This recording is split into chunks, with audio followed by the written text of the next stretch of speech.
নমস্কার সবাইকে। আমি doctor Nilotpal Dutta, clinical lead neurootology department, Manipal bypass থেকে।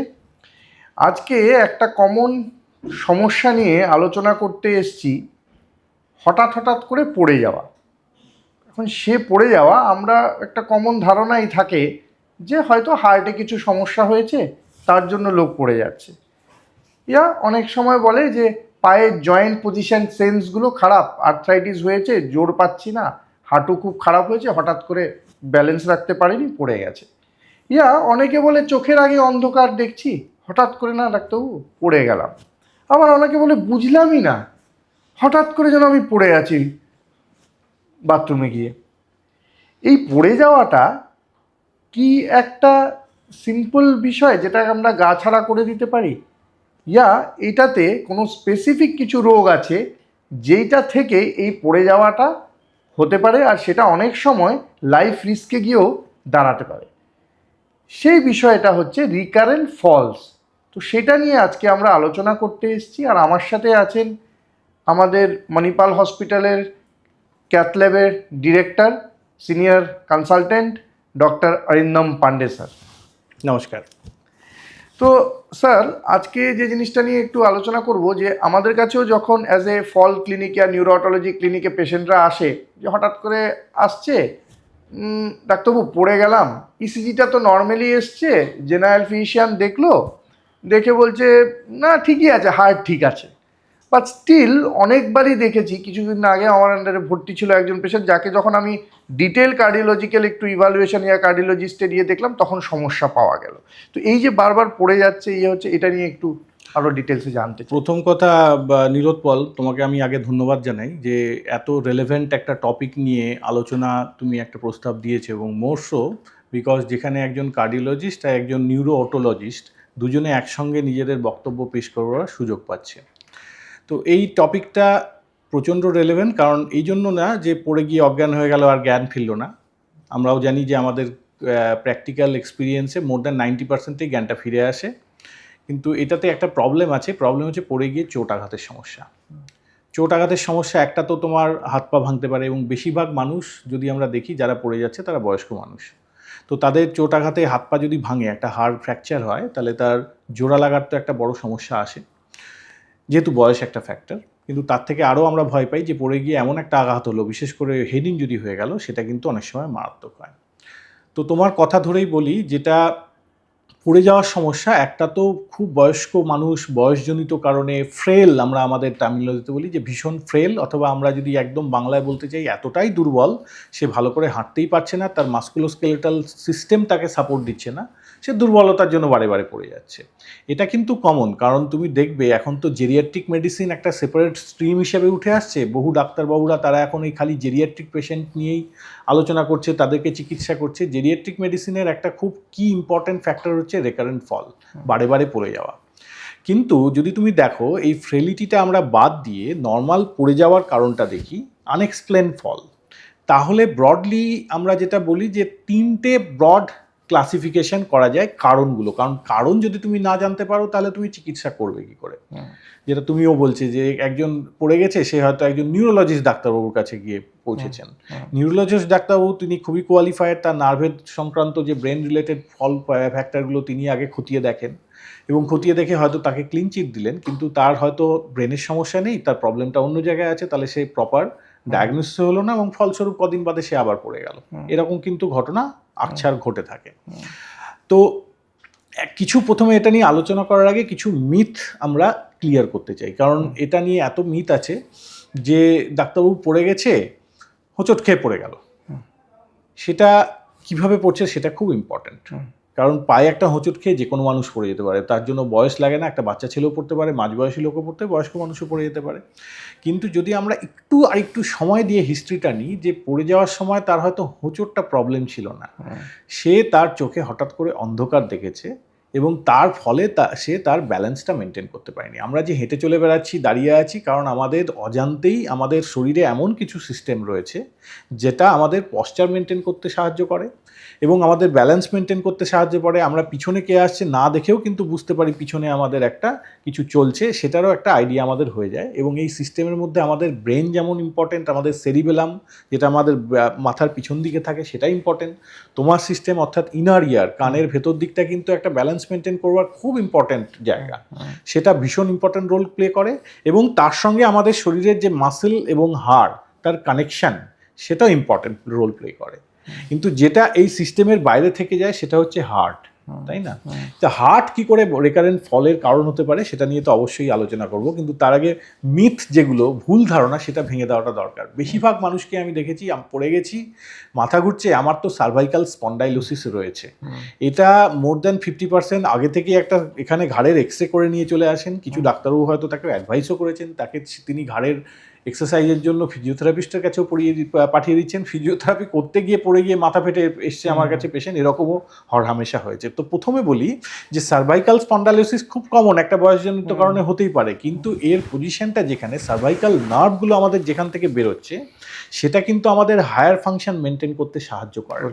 এবং টু বি ভেরি অনেস্ট, এর সঙ্গে আমাদের ব্ল্যাক আউট হয়ে যাওয়ার কোনো সম্পর্কই কিন্তু নেই। সুতরাং যদি আপনার মনে হয় যে আপনি চোখে অন্ধকার থেকে পড়ে যাচ্ছেন এবং এর কারণ হচ্ছে আপনার সার্ভাইকাল স্পন্ডাইলোসিস, এটা কিন্তু একটা ভুল ধারণা। প্রথমেই আমাদেরকে এই জিনিসটা থেকে বেরিয়ে আসতে হবে। কারণ আমি যেটা বললাম, 3টে সিস্টেম অল্টার হয়ে ফলটা হতে পারে, আনটিল ইট ইজ মাস্কুলোস্কেলেটাল বা দুর্বলতা, সেটা কারণ। সেটা হচ্ছে একটা ব্রেন, একটা হচ্ছে তোমার সিস্টেম ইনার ইয়ার, আর 3 নম্বর হচ্ছে হার্ট। হার্টে আবার দুভাবে এটা হয়, একটা হচ্ছে ডেফিনেটলি ব্লাড প্রেশার অনেকের ফল করে যায়, এটা খুব কমন, বিশেষ করে কম বয়স্ক বাচ্চাদের এটা একটা রোগও হয়, সেটা নিয়ে আমরা 2-4 কথা বলবো। যে হঠাৎ করে ব্লাড প্রেশার হয়তো ভালোই থাকছিল, ফল করে গেল।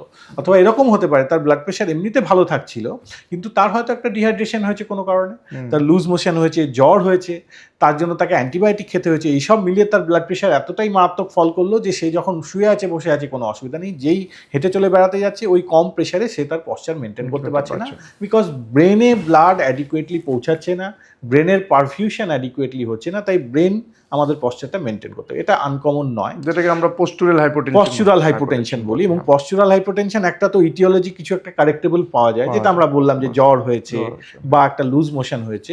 আবার এটা একটা রোগের মাধ্যমেও হতে পারে, কারণ ব্রেন আর হার্টের যে কানেকশনগুলো রয়েছে, অটোনমিক কানেকশন, বিশেষ করে ভেগাস নাম, আমাদের এখানে ক্যারোটিড বডি রয়েছে, তারা খুব ইম্পর্টেন্ট রোল প্লে করে। তাদের মধ্যে কিছু ডিফেক্ট হলে এমন কিছু পরিবর্তনও হয় শরীরে, যেটা কোনো ইটিওলজি, যেটা একটা মানে কোনো একটা ইনসাইটিং ইভেন্ট ছাড়াও ওই রোগের জন্য মানুষটার ব্লাড প্রেশার হঠাৎ করে ফল করতে পারে। সেগুলো পরীক্ষা নিরীক্ষা করে ধরবারও ব্যবস্থা আছে। আর দ্বিতীয় হার্টের কারণ তো অবশ্যই অ্যারিথমিয়া, হার্টের হার্ট রেট মোস্টলি কমে যাওয়া, খুব রেয়ার সিচুয়েশনে কখনো খুব বেড়ে যাওয়া, তাতেও কিন্তু মানুষ অজ্ঞান হয়ে যেতে পারে। এখন একটা জিনিস যেটা আমাদের বুঝবো কিভাবে, অনেকেরই এটা ধারণা থাকে যে ডাক্তারের কাছে হয়তো যেতে পারছি না কোনো কারণবশত, অনেক বয়স্ক লোক আছে, বাড়িতে লোক নেই, অনেকেই বলে ডাক্তারবাবু পড়ে গেলাম, কিন্তু আমার তো কেউ নেই যে নিয়ে যাবে এত দূর হাসপাতালে, কলকাতাতে। তো আমি বুঝবো কিভাবে যে এইটা হার্টের জন্য, না ব্রেইনের জন্য, না এটা অন্য কিছু ইনার ইয়ারের প্রবলেমের জন্য? তো সেইটাতে বেসিক যে দুটো জিনিস আমরা দেখেছি, যেটা সায়েন্সও বলে, যে যদি আপনি পড়ে যাওয়ার সময় একটু সময় নিয়ে পড়েন, মানে হয়তো ফিলিংটা একটা লাইট হেডেডনেস হচ্ছে, একটা তলিয়ে যাচ্ছি ভিতরে, আস্তে হলো মাথাটা কেমন ঝিম মেরে গেছে, বাট আস্তে করে আপনি একটা কুল ডাউন হয়ে পড়ছেন, এইটা ইউজুয়ালি কিন্তু হার্ট রিলেটেড কারণেই মেজরিটি হয়, ইয়া নিউরোলজিক্যাল কিছু রেয়ার কারণ থেকেও সেই জিনিসটা হতে পারে। এখন কিছু পেশেন্ট আমাদের কাছে আসে খুব কমনলি, যেটা হঠাৎ করে পড়ে যাচ্ছে। মানে আমি একটা রিসেন্টলি গত সপ্তাহে পেশেন্ট দেখলাম যে ভাত খাচ্ছে, ভাতের টেবিল শুদ্ধ নিয়ে পড়ে গেছে। এই যেকে বলে মেডিকেল টার্মিনোলজিতে ফোর্সফুল ফল, যেটা অ্যাকচুয়ালি হচ্ছে ভেস্টিবুলার ফল। এই ফলগুলো যদি ফোর্সফুল হয়, মানে এইটা ইউজুয়ালি কিন্তু কান রিলেটেড কারণে হতে পারে। এখন অনেকেই এটা নিয়ে ভাবতে পারে যে কানের থেকে কেউ পড়ে যেতে পারে, বলে হ্যাঁ, কেন?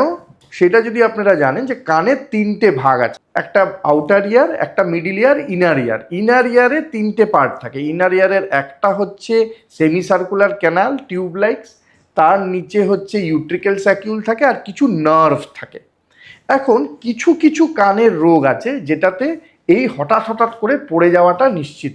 সেরকম হচ্ছে একটা সবচেয়ে কমন কারণ, যেটাতে সকালবেলা ঘুম থেকে উঠে পট করে পড়ে গেছে, সেইটা হচ্ছে বিপিপিভি, বিনাইন প্যারক্সাইমাল পজিশনাল ভার্টাইগো, যেটা মোস্ট কমন প্রেজেন্টেশন হচ্ছে শুতে গেলে বসতে গেলে মাথা ঘুরবে। কিন্তু তার সাথে যখন লোক মাথা নিচু করে কোনো একটা চামচ পড়ে গেল সেটাকে উঠাতে গেল, ইয়া জুতোর ফিতেটাও বাঁধতে গেছে, হঠাৎ করে বলে মাথাটা ঘুরে পট করে পড়ে গেলাম, ইয়া বাথরুমে স্নান করতে গিয়ে অনেকে পড়ে যায়। কেন? এই যে মাথাটা উঁচু করে ওনারা শাওয়ারের দিকে দেখে স্নান করছে, তখন গিয়ে এই যে এক্সটেন্সিভ যে খুব রোটেশন হচ্ছে হেডের, তাতে গিয়ে কিন্তু এই বিনাইন প্যারক্সাইমাল পজিশনাল ভার্টাইগো থেকে এই প্রবলেমটা হতে পারে।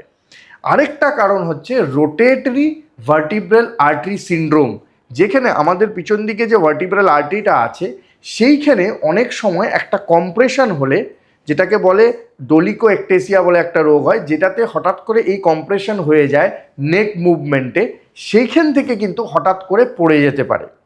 এগুলো কিন্তু ফোর্সফুল ফল। আবার যেরকম ডক্টর পান্ডে বলছিলেন যে ওই তলিয়ে যাওয়া, চোখটা অন্ধকার দেখে হওয়া, ইয়া অ্যারিথমিয়া, ওই সব জিনিস হবে না, হঠাৎ করে হবে।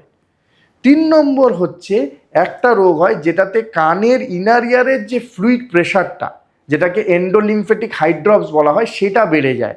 এই রোগটাকে অনেক সময় আমরা টুমারকিনস ক্রাইসিস বলি, মিনিয়ার্স ডিজিজের, যেটাতে সব কিছু নর্মাল থাকবে, হার্ট নর্মাল, ইসিজি নর্মাল, এলে হঠাৎ হঠাৎ লোক পড়ে যাচ্ছে।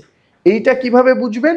কি এর টিউমারকিনস ক্রাইসিস যদি হয়, তখন গিয়ে কানের শোনার শক্তিটা অনেকটা কমে যায়, কানে শুনতে পাবে না, হঠাৎ করে মনে হয় তার কানটা তালা লেগে গেল, ঢাপ করে পড়ে গেলাম। এইটা 4 নম্বর একটা আরেকটা জিনিস হয় যেটাতে নিউরোলজি অ্যান্ড ইএনটি দুটোই রিলেটেড। নিউরোঅটোলজির যেটা রোগ সেটা হচ্ছে ভেস্টিবুলার প্যারক্সিসমিয়া। ভেস্টিবুলার প্যারক্সিসমিয়াতে কি হয়, ইন্টারেস্টিংলি আমাদের ভেস্টিবুলার ককলিয়ার একটা নার্ভ থাকে যেটা আমাদের ব্যালেন্সটাকে কন্ট্রোল করে। ওই নার্ভটা তার পাশ দিয়ে যে ব্লাড ভেসেলগুলো যাচ্ছে সেইটার মধ্যে একটা টান লাগে। তো টান লেগে একটা ইরিটেশন করে হঠাৎ হঠাৎ করে মাথাটা ঘুরবে, হঠাৎ করে কিছু সিভিয়ার ইরিটেশন হলে কিন্তু পড়ে যেতে পারে। এটাকে বলে ভেস্টিবুলার প্যারক্সিসমিয়া। তো এই রকমের কিছু রোগ আছে ইনার ইয়ার, যেগুলো থেকে হঠাৎ হঠাৎ লোক যদি পড়ে যাচ্ছে, দেখেছেন মাথা ফেটে গেল, এত জোরে পড়ে গেছে, হঠাৎ করে কিছু বুঝতেই পারলো না, এইগুলো কিন্তু ইউজুয়ালি ইনার ইয়ার রিলেটেড কারণে হয়। এখন আপনারা যদি এটা জানতে চান যে আমরা এইটা থেকে প্রিভেন্ট কিভাবে করব, that is a very important part. আমরা তো সিমটমস নিয়ে করলাম, এখন আমি ডক্টর পান্ডেকে জিজ্ঞেস করতে চাই যে এই যে হার্টই হোক ইয়া কানই হোক, যেটাই হোক, কিন্তু আমাদের এটাকে প্রোটেক্ট বা প্রিভেন্ট কিভাবে করা যায় পড়ে যাওয়াগুলো থেকে। হ্যাঁ, তোমার কথাটা টেনে নিয়ে একটু বলি। খুবই একদম ভালো করে নীলোৎপল ডিসক্রাইব করলো যে ইনার ইয়ার বা কান রিলেটেড যে ব্যালেন্সের প্রবলেম সেটা থেকে কি করে পড়ে যায়। জাস্ট আমি একটা দুটো অ্যাডিশন অল্টারেশন করি, সেটা হচ্ছে যে যখন ও একটা খুব ইম্পর্টেন্ট কথা বলেছে, পজিশন চেঞ্জ করার সময় যদি মাথা ঘোরাটা আসে অথবা খুব এক্সট্রিমে পড়ে যাচ্ছে, এটা কিন্তু একটা টেলটেল সাইন যে কানের কিছু প্রবলেম রয়েছে। পজিশন চেঞ্জ করতে গিয়ে যেটা হয় সেটা কিন্তু জেনারেলি কারণ পজিশনাল বলেছে, পজিশনাল ভার্টাইগো, ওই পজিশন চেঞ্জ করাটা কিন্তু খুব ইম্পর্টেন্ট। 2 নম্বর, খালি পড়ে যাওয়াটা দেখলেই হবে না, তার রিকভারিটাও দেখতে হবে। কারণ এখানে আমি বলেছি যে একটা তো কান, আর বাকি দুটো হচ্ছে হার্ট আর নার্ভ, হায়ার ফাংশন, ব্রেনের প্রবলেমের জন্য লোকের এইরকম ফল হয়, সিনকোপাল অ্যাটাক হয়। তো রিকভারিটা ইজ অলসো ইম্পর্টেন্ট। একটা মানুষ পড়ে গিয়ে কত তাড়াতাড়ি তার সম্বিত ফিরে পেল, আমরা যেটা বাংলাতে বলি, সেটাও খুব ইম্পর্টেন্ট। কেন এটা বলছি? কারণ জেনারেলি নিউরোলজিক্যাল বা হায়ার ফাংশনাল প্রবলেম যেগুলোতে মানুষ ফল হয় বা সিনকোপ হয়, সেগুলো হচ্ছে আমরা বলি, গ্রসলি বলি, সিজার ডিসঅর্ডার। আমরা গোদা বাংলায় বলতে গেলে বলা হয় যে মৃগী রোগ। মৃগী রোগ কিন্তু একটা না, এর অনেক রকম ভেদ রয়েছে। তো এই যে সিজার ডিসঅর্ডার, এটাতে যখন সিনকোপাল অ্যাটাক হচ্ছে, তাহলে একটা জিনিস ভালো করে জানতে হবে যে তার রিকভারিটা কিন্তু প্রলং, এবং সে যে জ্ঞান হারালো, জ্ঞান ফিরতে জেনারেলি বেশ কিছুক্ষণ সময় লাগে, পুরো 15-20 মিনিট কি 30 মিনিট। আরেকটা খুব ইম্পর্টেন্ট হিস্ট্রি যেটা আমরা নিই, যে জ্ঞান ফেরার পর তার ক্লাউডিংনেস অফ কনসাসনেস রয়েছে কিনা, অর্থাৎ তার পুরোপুরি স্বাভাবিক হতে কত সময় লাগছে। অনেকের হয়তো জ্ঞানটা ফিরে গেছে কিন্তু বুঝতে পারছে না সে কোথায় আছে, হয়তো কিছুক্ষণের জন্য আশেপাশের লোকজন যারা তার ভীষণ পরিচিত তাদেরকেও চিনতে পারছে না। এরকম যদি হিস্ট্রি থাকে যে একটু অ্যাটাকটা একটু লং হচ্ছে এবং তারপরে তার পুরোপুরি সম্বিত ফিরে আসতে অনেকটা সময় লাগছে, সেটা কিন্তু generally neurological cause of syncope বা নিউরোলজিক্যাল কজ অফ ফলকে ইন্ডিকেট করে।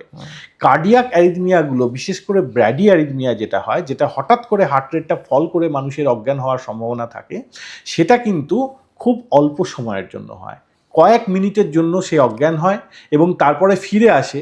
যখন জ্ঞানটা ফিরে আসে সে কিন্তু তৎক্ষণাৎ চারিদিকে সব কিছু ভালোভাবে চিনতে পারে, স্বাভাবিক কথা বলে এবং নিউরোলজিক্যাল আরও কিছু যেগুলো সাইন আমরা বলি, অনেক সময় নিউরোলজিক্যাল প্রবলেম হলে মুখটা অনেকক্ষণ বেঁকে থাকে একটা দিকে, চোখের একটা চোখ হয়তো ছোট, একটা চোখ বড়, এরকম কোনো একটা পয়েন্ট আউট করা যায় না, কোনো নিউরোলজিক্যাল ডেফিসিট পয়েন্ট আউট করা যায় না। রিকভারিটা কার্ডিয়াক কারণে যে ব্ল্যাকআউটগুলো হয় সেগুলো খুব ফাস্ট হয় এবং তার পুরোপুরি নর্মাল ফিরে মেন্টেশন ফিরে আসাটাও খুব ফাস্ট হয়। আরেকটা তুমি বলছিলে, যেটা সরাসরি আমি বললাম, যেহেতু আলোচনা হচ্ছে যে এই যে কাজকর্ম করতে কিছু একটা অ্যাক্টিভিটির সঙ্গে ব্ল্যাকআউট হয়ে যাওয়া, অনেকে আমরা সেলুনে গিয়ে অজ্ঞান হয়ে যাই, তাই না? সেলুনে আপনি হয়তো দাড়ি কাটছেন, অনেক সময় মুখটা এমনভাবে ঘোরানো হচ্ছে। আমাদের এখানে একটু আগে আমি বলেছিলাম যে ক্যারোটিড বডি বলে দুটো জায়গা আছে, এইখানে একটা আছে, এখানে একটা আছে। এই ক্যারোটিড বডি কিন্তু আমাদের ওভারঅল ব্রেন আর হার্টের সঙ্গে কিন্তু একটা কানেকশন তৈরি করে, এটা একটা নিউরোলজিক্যাল অর্গ্যান। এখানে কোনোভাবে যদি স্টিমুলেশন হয়, নর্মাল মানুষেরও একটু হার্ট রেট ফল করবে, কিন্তু একটা সিচুয়েশন বা একটা কন্ডিশন আছে which is known as carotid body hyper sensitivity. সেখানে কিন্তু হঠাৎ করে এই ক্যারোটিড বডিতে হাত পড়ে গেলে তার হার্ট রেট এতটাই ফল করে যায়, কখনো কখনো হার্ট পুরোপুরি দাঁড়িয়ে পড়ে, পজ হয়ে যায় এবং সেই সময় মানুষটা কিন্তু অজ্ঞান হয়ে যায়। এবং এরকমও দেখা গেছে যে সবসময় তাকে সেলুনে যেতে হলো না, হয়তো কেউ টাইট কলার পরেছে, অনেকে আমরা নেকটাই পরি, নেকটাই পরেছে, তার জন্য এখানে একটা প্রেশার তৈরি হয়েছে, তার জন্যও কিন্তু এই ক্যারোটিড সাইনাস হাইপার সেন্সিটিভিটি যদি কারো থাকে তার থেকে কিন্তু প্রবলেম হতে পারে, চোখে অন্ধকার দেখে। এটা একটা কারেক্টেবল কজ অফ সিনকোপ, কারণ এটা কিছু ক্ষেত্রে ডেফিনেটলি অ্যানালিসিস করতে হয়। এইসব ক্ষেত্রে কিন্তু কিছু ক্ষেত্রে একটা পেসমেকার বসিয়ে দিতে হয় এবং তারপর একদম দিব্যি ভালো থাকে পেশেন্টটা। ওকে। আর 2 নম্বর যেটা বললাম যে হার্ট রিলেটেড ব্ল্যাকআউট, সেটা হচ্ছে গ্রসলি ব্লাড প্রেশার ফল করে একটা ক্যাটাগরি হয়, তার চিকিৎসাটা একটু অন্যরকম। তার মোস্টলি লাইফস্টাইল মডিফিকেশান আমরা করি, কিছু এক্সারসাইজ অনেক সময় দিই আমরা, যাতে শরীর অ্যাডাপ্ট করতে পারে ওই হঠাৎ করে পশ্চুরাল ব্লাড প্রেশার ড্রপ করা। কখনো কখনো কিছু ওষুধপত্র দেওয়া হয়, খুব রেয়ারলিতে তাদেরকে সার্জারি বা কোনো অপারেশন করে পেসমেকার জাতীয় বা যন্ত্রের প্রয়োজন হয়, খুব রেয়ারলি সেটা হয়। কিন্তু যেগুলো ব্র্যাডি অ্যারিথমিয়া আছে, why it is important, because যত ফলের আমরা কারণ জানলাম এগুলোর সঙ্গে কিন্তু কার্ডিয়াক অ্যারিথমিয়া যেটা আমি বলছি, যেটা আমরা বলি হার্ট ব্লক, সেটার সঙ্গে কিন্তু একটা মর্টালিটির রিলেশন আছে। কারণ হার্ট ব্লক যদি বারে বারে হতে থাকে অথবা প্রলং হতে পারে, তাহলে কিন্তু মানুষটির মৃত্যু পর্যন্ত হতে পারে। এটা একটা খুব সিরিয়াস কজ অফ ফল, এটাকে অত হালকাভাবে নেওয়ার কারণ নেই। ওই জন্য যখনই আমরা ইভ্যালুয়েশনের কথা বলি, in fact Nilotpal also will agree with me, যদি ন্যূনতম একটা সাসপিশনও থাকে তাহলে কিন্তু আগে হার্ট ব্লকটাকে এক্সক্লুড করতে হয়। সুতরাং ব্ল্যাকআউট যদি হয়, ডেফিনেটলি 3টে স্পেশালিটির জন্যই হতে পারে, কিন্তু আগে আপনাকে এক্সক্লুড করতে হবে কার্ডিয়াক কজ। তার বেসিক ইনভেস্টিগেশন একটা ইসিজি আর একটা হল্টার মনিটরিং।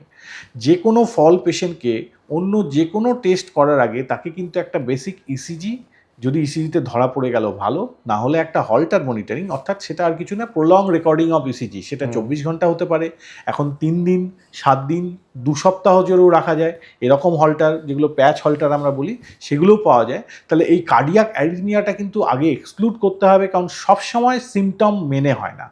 সবসময় আপনার রোগটা আমাদের যে মেডিকেল বুকটা সেটা পড়ে আসবে না, সে তার নিজের মতন আসবে।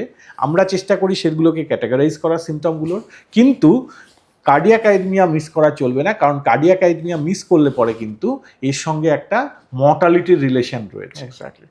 আপনার স্যার কথা ধরেই আমি এগোচ্ছি কি, এই যে হার্ট যদি কারো ব্লক আছে, আজকে আমাদের লিভার হোক, চোখ হোক, ব্রেইন হোক, এনিথিং, বডির যে অর্গ্যানগুলো আছে, যে কোনো সেন্সরি অর্গ্যানের কিন্তু আলটিমেটলি রক্ত চলাচলটা দরকার প্রপার ফাংশনিংয়ের জন্য।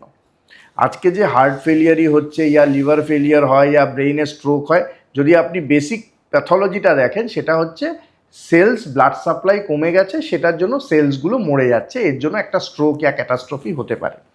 সিমিলারলি যেরকম স্যার বললেন, যদি হার্ট ব্লক ইয়া অ্যারিথমিয়ার জন্য কোনো কারণে আমাদের ব্লাড সার্কুলেশনটা বডিতে কম্প্রোমাইজ হয়, সেম ব্লাড সার্কুলেশনটা কিন্তু আলটিমেটলি আমাদের যে ব্যালেন্সের যন্ত্রটা ইনার ইয়ারে থাকে, যে সেমিসার্কুলার ক্যানালস, 3টা ডান কানে 3টে বাঁ কানে, অ্যালং উইথ অটোলিথ অর্গ্যানস, এইগুলোর কিন্তু ব্লাড সাপ্লাইগুলো সাইমালটেনিয়াসলি কমতে আরম্ভ হয়, কম্প্রোমাইজ হচ্ছে। সেইটার জন্য একটা কিন্তু প্রলং পিরিয়ড যদি এটা চলতে থাকে যে হাইপোপারফিউশন হার্ডিয়াক থেকে হচ্ছে, তবে দেখা গেছে অনেক সায়েন্স স্টাডিজ বলছে যে বাইল্যাটারাল ভেস্টিবুলোপ্যাথি হয়, যেটা খুবই রিস্কি জিনিস। সেইটাতে একদম অন্ধকারে লোক হাঁটতেই পারবে না, কারণ ব্যালেন্সটা 3টে জিনিস দিয়ে মেইন কন্ট্রোল হয়। একটা চোখ থেকে যায়, একটা হচ্ছে ইনার ইয়ারের ভেস্টিবুলার সিস্টেমটা, প্লাস পায়ের নিচের যে প্রোপ্রিওরিসেপশনস ইয়া জয়েন্ট পজিশন সেন্স, যেটা নিয়ে আমরা একটু আগে আলোচনা করলাম। এই 3টে জিনিসের সার্কিটটাকেই ঠিক থাকতে হবে। এই 3টে জিনিসের মধ্যে যখন একটা জিনিস কমতে থাকে, যেরকম অন্ধকার হবে তখন গিয়ে চোখটার আলোটা কমে গেল, বাইরের সারাউন্ডিং আলোটা কমে গেল, তখন কিন্তু পুরো ভারটা পড়বে কানের ইনার ইয়ার আর পায়ের নিচের সেন্সিটিভিটির উপরে। তখন কিন্তু যদি একটা হার্ট ইয়া অন্য কোনো সমস্যা থেকে এই ব্যালেন্সের যন্ত্রটা খারাপ হয়ে থাকে, তখন কিন্তু অটোমেটিক্যালি টলে যাবে। আর টু সাম এক্সটেন্ট অনেক পেশেন্ট কিন্তু এটাতে পড়ে যায়। এইটার অনেক কিছু টেস্ট আছে যেটা দিয়ে আমরা বুঝতে পারি যে ব্যালেন্সটা ইনট্যাক্ট আছে কি না। প্লাস এটার ইউজুয়ালি থেরাপিটা আমরা রিহ্যাবিলিটেশন দিয়ে করি। আর এখন যেটা মডার্ন অ্যাডভান্স নিউরোঅটোলজিতে যেটা রিসেন্টলি আমাদের আসছে, সেটা হচ্ছে ভেস্টিবুলার ইমপ্লান্ট, যেটা উইদিন নেক্সট 1-2 বছরের মধ্যেই শুরু করা হবে। কারণ অনেক পেশেন্টই দেখা যাচ্ছে যারা এই রিহ্যাবিলিটেশন করেও ব্যালেন্সের যন্ত্রটাকে ফিরিয়ে আনতে পারছে না। তখন যেরকম হার্ট ট্রান্সপ্ল্যান্ট হয়, আমাদের সেরকম ভেস্টিবুলার ব্যালেন্সের যন্ত্রটাকে আলাদা করে কানে ফিট করে দেওয়া, সেটা একটা মডার্ন টেকনোলজি আসছে। যদিও due to limit of time আমরা এই ডিসকাশনটাকে খুব এখন লাস্ট স্টেজে নিয়ে যাচ্ছি, যেখানে আমরা জাস্ট বেসিক 2-3টে জিনিস স্যারের থেকে জানতে চাইবো, যে আপনি প্র্যাকটিক্যাল 2-3টে টিপস আর দিন, যেটা আমরা পেশেন্টকে বলতে পারি, যেটা যদি কেউ পড়ে যাচ্ছে এই প্রিকশনগুলো জাস্ট বেসিকটা নেবে। তো খুব ইম্পর্ট্যান্ট হচ্ছে কিছু কিছু ক্ষেত্রে এই যে ফলগুলো হয়, সেটা নিউরোলজিক্যাল কারণেই হোক বা কার্ডিয়াক কারণেই হোক না কেন, তার আগে একটা অড়া হয়। অড়াটা কিন্তু বিশেষ করে যেটা আমি বলছিলাম যে ব্লাড প্রেশার ফল করে যে ফলগুলো হয়, বেশিরভাগ ক্ষেত্রেই একটা অড়া হয়। এবং এই অড়াটা হলে পরে, যার হচ্ছে তার আগে হলে পরে, সে কিন্তু বুঝতে পারে যে এবার আমার প্রবলেম হচ্ছে, এবার আমি পড়ে যেতে পারি। সিমিলারলি যে যে সিজার ডিসঅর্ডার আমি বললাম, ওভারঅল ব্রেনের যে প্রবলেম, সিজার ডিসঅর্ডার শুরু হওয়ার আগেও কিন্তু অড়া হয়। অড়া একটু আমি আরও ভালোভাবে বলে দিই। অড়া হচ্ছে এমন কিছু সিমটম, হয়তো একটা বাজে গন্ধ আপনার আসছে, সেখানে হয়তো সেরকম বাজে গন্ধ কিছু নেই। একটা ভিজুয়াল অড়া হতে পারে, হঠাৎ করে একটা চোখে একটা আলোর ছটা আপনি দেখছেন, সেই সময় কিন্তু আপনার বাড়িতে লাইটের কোনো গণ্ডগোল হয়নি। অনেকে এই গন্ধ, অড়া এই ছাড়াও আরও কিছু হয়, কারো হেডেক হয়, মাথার পিছন দিকে ব্যথা হতে পারে। তো এরকম অড়া এক একজনের ক্ষেত্রে এক এক রকম হতে পারে। যদি আপনার এই ফলের ক্ষেত্রে থাকে, তাহলে কিন্তু this is an warning sign. এটা হলে পরে কিন্তু আপনাকে কি করতে হবে, আপনাকে নিজেকে সিকিওর করতে পারবেন। আপনি হয়তো আপনার ওই পড়ে যাওয়াটা আটকাতে পারবেন না, কিন্তু পড়ে গিয়ে যে আপনার যে চোট আঘাত, সেটা তো আটকানো অনেক বেশি জরুরি, তাই না? সুতরাং এরকম অড়া যাদের হচ্ছে, তাদেরকে আমরা অ্যাডভাইস দিই, যখনই তুমি বুঝতে পারছো আর কিছু না, যেখানে আছো ওখানে বসে পড়ো, সেফলি বসে পড়ো। যদি বসে না থাকতে পারো, চেয়ার নেই, হ্যান্ড নেই, তুমি একেবারে শুয়ে পড়ো। তাতে খুব বেশি হলে তোমার জামা কাপড়টা একটু নোংরা হবে, তার থেকে বেশি তো কিছু হবে না। এবং তার ফলে কি হবে, then you can probably prevent one of the injury, যেটা রেলেভেন্ট। এখন অনেকে আছে যারা একদমই বুঝতে পারে না, তাদের ক্ষেত্রে কি করবে? তাদের ক্ষেত্রে আমরা বলি যে আপনাকে তো আমরা ইভ্যালুয়েশন করব, এরকম নাও হতে পারে যে একটা সিম্পল ইসিজি বা হলটারে হয়তো রোগটা ধরা পড়লো না, তখন আরও কিছু ইনভেস্টিগেশন করতে হতে পারে। ডিউরিং দিস পিরিয়ড আপনাকে নিজেকে প্রোটেক্ট রাখতে হবে। কিভাবে প্রোটেক্টেড রাখবেন? আপনি এমন কোনো অ্যাক্টিভিটি করবেন না যাতে আপনার ইনজুরির পসিবিলিটিটা বেশি হয়। অনেকে শখ থাকে বা ন্যাক থাকে যে রান্না করে, রান্না করাটা খুবই ভালো, কিন্তু রান্নাটা তো আগুনের সামনে হয়, সেখানে পড়ে গেলে কিন্তু আপনার ইনজুরিটা অনেক বেশি হতে পারে, বার্ন ইনজুরি হতে পারে। অনেকের বাগান করার শখ আছে, ছাদে যান, কিন্তু ছাদে যেতে পারেন, কিন্তু ছাদের ধারে যাবেন না। ড্রাইভিংটা আমরা কিন্তু এই during period of evaluation completely বন্ধ রাখতে বলি। কারণ ড্রাইভিং তো প্রথম কথা, অনেকে প্রফেশনাল ড্রাইভার আছে, প্রফেশনাল ড্রাইভারদের একটা ব্ল্যাকআউট হলে পরেও আনটিল দ্য ডায়াগনোসিস মেট, ওনাকে কিন্তু ডিউটিতে জয়েন করতে দেওয়ার কথা নয়। এটা ইন্ডিয়ান রেলওয়েতে খুব স্ট্রিক্টলি ফলো হয়। ইনফ্যাক্ট যারা পাইলট তাদের ক্ষেত্রেও, কারণ তার উপর আরও অনেকের জীবন নির্ভর করছে। সে যদি একটা দুম করে ড্রাইভ করতে করতে পড়ে যায়, আরও প্রফেশনাল ড্রাইভারদের ক্ষেত্রে তো একেবারেই নয়, কিন্তু খালি প্রফেশনাল ড্রাইভার কেন, যারা নিজের সাথে নিজের জন্য গাড়ি চালাচ্ছেন তাদেরকেও আমরা বলবো, যদি আপনার এরকম একবার একাধিকবার এরকম আনএক্সপ্লেন ফল হয়েছে, যতক্ষণ না আপনার ডায়াগনোসিস কনফার্ম হয়ে আপনি কমপ্লিটলি ট্রিটমেন্ট পাচ্ছেন ততদিন কিন্তু ড্রাইভ করবেন না। এবং ড্রাইভ ছাড়াও আমরা এটাও বলি যে ভিড় রাস্তায় আপনার যেখানে খুব জোরে গাড়ি পারাপার হচ্ছে সেখানে আপনি একা যাবেন না, অন্তত সঙ্গে একজন লোক নিয়ে যান। হ্যাঁ, তারপর আপনি আপনার ডাক্তারবাবুর সঙ্গে যোগাযোগ করুন, আপনার প্রপার ইভ্যালুয়েশন হোক। সমস্ত প্রবলেমেরই এখন মডার্ন এত সিস্টেমেটিক্যালি আমরা ইভ্যালুয়েট করতে পারছি। More than 95% cases of fall তাদের কিন্তু একটা ডায়াগনোসিসে আমরা পৌঁছাতে পারছি। এর জন্য অবশ্যই একটা ইন্টারডিসিপ্লিনারি অ্যাপ্রোচ দরকার। যেমন কার্ডিওলজিস্টের প্রয়োজন রয়েছে, সেরকম অটোরাইনোলজিস্টের প্রয়োজন রয়েছে, সেরকম নিউরোলজিস্টের প্রয়োজন রয়েছে। তিনটে স্ট্রিম প্রপারলি নিজেদের মধ্যে কোলাবোরেট করে ইভ্যালুয়েশন করলে রোগের ডায়াগনোসিস হবে না, এটা হয় না। 95% ক্ষেত্রে রোগের ডায়াগনোসিস হয়ে যায়, 5% রোগের ডায়াগনোসিস করা যায় না, সেটা যে কোনো ক্ষেত্রেই সত্যি। আমরা সেগুলোকে ইডিওপ্যাথিক বলি। তখন তাদেরকে আমরা বিশেষ কিছু লাইফস্টাইলের মাধ্যমে তাদেরকে একটা কন্ট্রোল এনভায়রনমেন্টে রাখবার চেষ্টা করি। থ্যাংক ইউ, খুবই ভালো আলোচনা। Thank you for all the information. আর এটাতেই আমরা এই প্রোগ্রামের শেষে একটাই কথা বলতে চাই, যদি কারো মাথা ঘুরছে ইয়া পড়ে যাচ্ছেন, বারবার ব্ল্যাকআউটস হচ্ছে, কানে হঠাৎ করে কম শুনছেন, ফোর্সেবল ফল হচ্ছে, তবে এটা নিয়ে গা খেলা করবেন না, বসে থাকবেন না। আমাদের যে department of cardiology and department of neurotology Manipal EM বাইপাসে আছে, সেখানে স্পেশালাইজড করে আমরা ফল ক্লিনিক চালাই, যেখানে আমরা এই পুরো ডিটেইল ইভ্যালুয়েশনটা, যেটা স্যার বলল, যেটা হার্ট থেকে হচ্ছে না হল্টার থেকে হচ্ছে না নিউরোলজির কোনো কারণ, নাকি অ্যাডভান্স যেগুলো নিউরোঅটোলজিক্যাল কান সংক্রান্ত, সবই আমাদের এখানে ইন হাউস হয়। অনেক পেশেন্ট যদি একদম দেখছেন যে না এসে একদিনে ঘুরে আপনি গিয়ে বাড়ি থেকে অনেক দূরে থাকেন, আমাদের এখানে ভর্তির মানে ইয়েও আছে, প্রভিশনও আছে, যেটা নিয়ে আমরা ডিটেল ইন হাউস এটাকে ইভ্যালুয়েশন করতে পারি।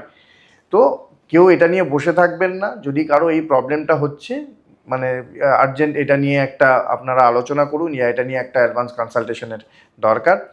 আর আরেকটা, আমরা দুজনই হচ্ছে অ্যাসক্লেপিয়া হেলথের সাথেও জড়িত, যেটা নিয়ে আমরা অনেক অ্যাওয়ারনেস টক্স, কমন যেগুলো ডে টু ডে টপিকস হয়, যেগুলো নিয়ে মানুষের প্রবলেম হচ্ছে, বোথ হার্ট রিলেটেড ইয়া নিউরোঅটোলজিক্যাল রিলেটেড, সেটা নিয়ে আমরা আলোচনা করি। আর ইন ফিউচারেও আমরা আলোচনা সেটা নিয়ে করব। আর thank you Asclepia health for giving us this platform to share this knowledge.